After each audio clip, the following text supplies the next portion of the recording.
And those tears, they didn't stop in the garden. They followed him up the hill of Calvary. On the cross, he cried again. In the book of Matthew 27:46, it says, "About 3 p.m, Jesus cried out in a loud voice, my God, why have you forsaken me?" This is not just physical agony. It is the spiritual rupture of bearing all the world's darkness.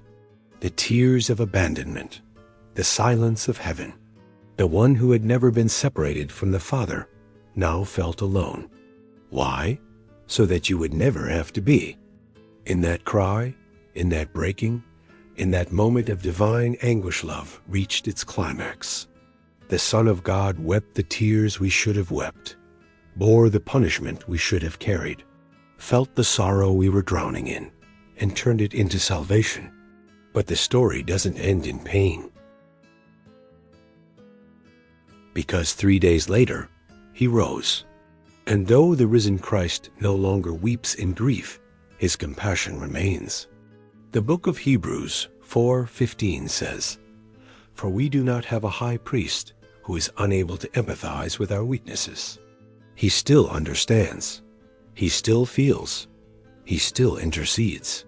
Even now, Jesus carries your sorrow to the Father. He doesn't just know your pain, he remembers it. He bears your burdens with you.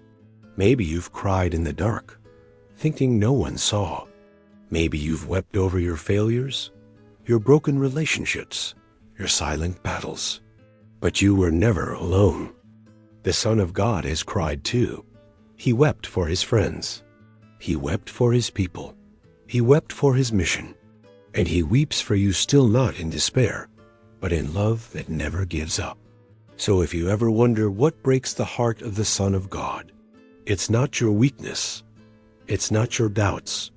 It's not your struggle. What breaks his heart is distance. What breaks his heart is when we don't run to him, because his arms are open. His heart is open, and his eyes still search for those who will return. So today, hear this.